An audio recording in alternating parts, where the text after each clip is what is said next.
Assalamualaikum warahmatullahi wabarakatuh. Selamat pagi, selamat siang, selamat sore, selamat malam. Salam sejahtera untuk kita semuanya.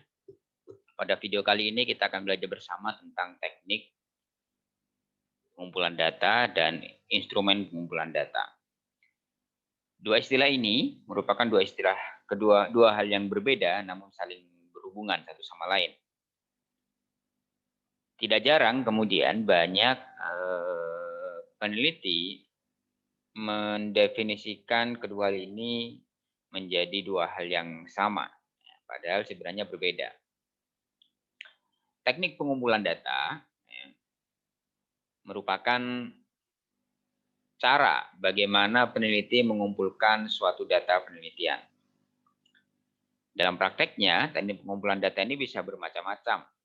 Umumnya dikelompokkan ke dalam dua jenis, yaitu teknik pengumpulan data menggunakan tes dan teknik pengumpulan data yang tanpa menggunakan tes.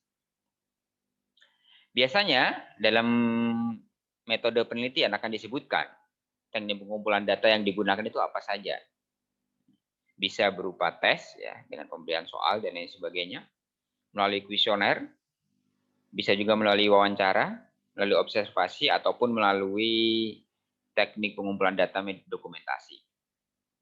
Yang terpenting di sini adalah bahwa dalam menentukan teknik pengumpulan data tidak selalu semua jenis teknik pengumpulan datanya digunakan. Terkadang dalam proses penelitian hanya dipilih salah satu saja atau hanya dipilih beberapa saja. Jika misalnya satu teknik pengumpulan data sudah dipandang cukup untuk mengumpulkan data penelitian, maka teknik yang lain tidak perlu digunakan. Tapi jika misalnya satu teknik tersebut dipandang masih belum cukup untuk memenuhi data penelitian, maka perlu digunakan, perlu dikolaborasikan, perlu ditambahkan teknik pengumpulan data yang lain. Yang perlu diperhatikan juga adalah ketika dalam metode penelitian, seorang peneliti sudah mencantumkan satu ataupun beberapa teknik pengumpulan data, maka di dalam analisa nantinya, masing-masing teknik pengumpulan data ini harus muncul datanya. Misalnya, seorang peneliti menggunakan dua teknik pengumpulan data. Yang pertama yaitu melalui tes, yang kedua melalui wawancara. Maka dalam analisa data nantinya harus muncul hasil pengumpulan data. Data yang diperoleh melalui tes itu seperti apa, kemudian data yang diperoleh melalui wawancara juga harus muncul. Tidak bisa kemudian misalnya kita menyatakan bahwa peneliti menyatakan bahwa pengumpulan datanya menggunakan dua metode yaitu melalui tes dan melalui wawancara, namun yang muncul di analisa data hanya data wawancara saja atau hanya data tes saja. Itu tentu akan dipertanyakan. Nah, ketika berbicara teknik pengumpulan data, maka selanjutnya akan dilanjutkan dengan instrumennya, instrumen pengumpulan datanya. Jika tadi teknik pengumpulan data merupakan cara bagaimana peneliti mengumpulkan data penelitian, maka instrumen pengumpulan data ini adalah alat bantu untuk mengumpulkan data penelitian. Nah, alat bantu ini karena dia merupakan alat bantu, maka instrumen penelitian ini harus disesuaikan dengan teknik pengumpulan datanya. Ya, tidak bisa sembarangan misalnya mengatakan teknik pengumpulan datanya wawancara, tapi instrumennya menggunakan angket, tentu tidak akan cocok. Umumnya, secara umum sama seperti teknik pengumpulan data tadi, instrumen pengumpulan data itu dibagi menjadi dua hal. Yang pertama yaitu instrumen tes dan instrumen non-tes. Untuk instrumen tes ini biasanya digunakan untuk mengukur kemampuan maksimal seseorang. Ya, jadi misalnya dikasih soal, di situ responden atau subjek penelitian diminta untuk mencurahkan kemampuannya dalam mengerjakan soal, sehingga akan diperoleh hasil maksimal responden seperti apa. Kemudian, untuk instrumen pengumpulan data yang berbentuk non-tes, umumnya digunakan untuk mengumpulkan data yang sifatnya menuntut adanya kejujuran dalam proses pengisian oleh responden.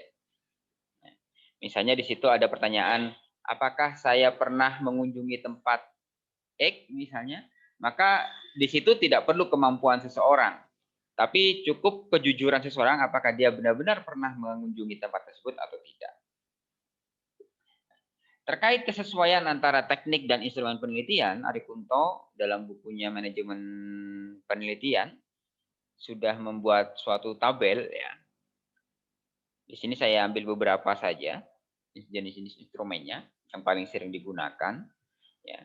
Jika misalnya teknik yang digunakan adalah teknik tes, maka instrumen yang paling cocok digunakan adalah soal.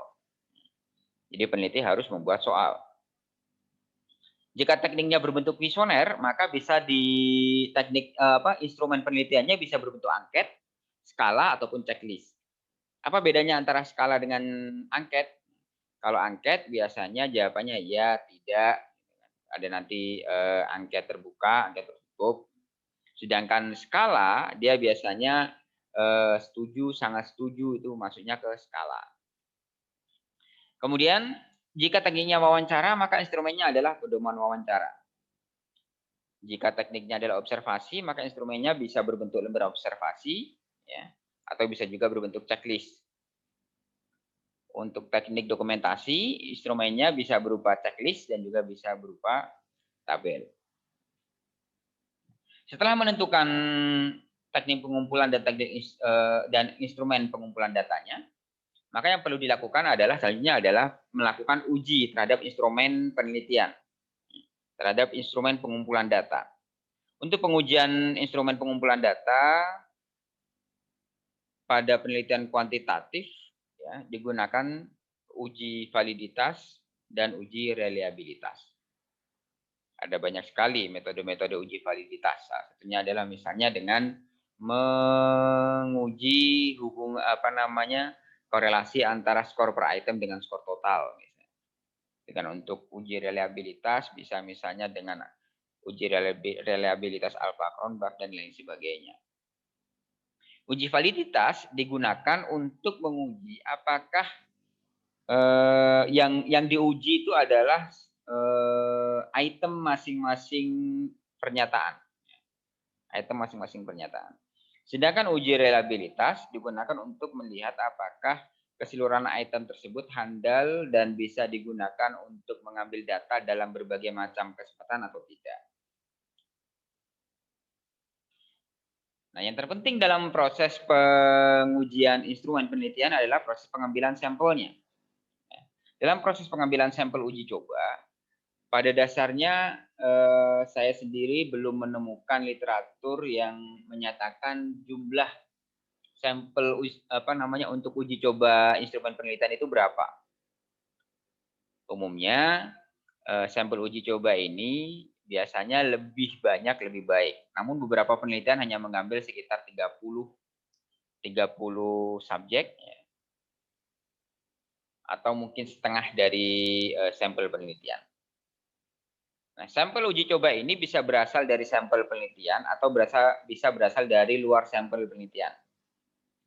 Misalnya kalau dia berasal dari sampel penelitian, misalnya kita mengambil sampel penelitiannya berjumlah 30 misalnya.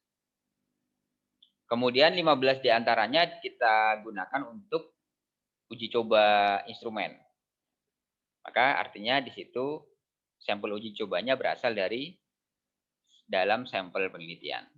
Kalau yang berasal dari luar sampel penelitian seperti apa? Misalnya kita mengambil sampelnya ini berjumlah 30, maka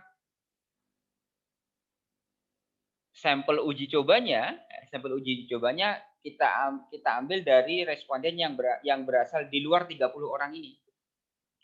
Orang yang berbeda. Lalu bagaimana tahap pengambilannya? Tahap pengambilannya bisa dilakukan secara bersamaan ketika mengambil data penelitian atau bisa juga dilakukan sebelum mengambil data penelitian.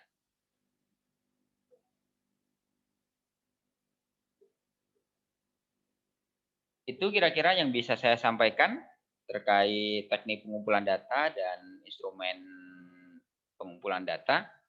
Semoga bermanfaat ya. Lebih jelasnya bisa dibaca di literatur terkait metode penelitian. Kurang lebihnya mohon maaf. Selamat pagi, selamat siang, selamat sore, selamat malam. Assalamualaikum warahmatullahi wabarakatuh.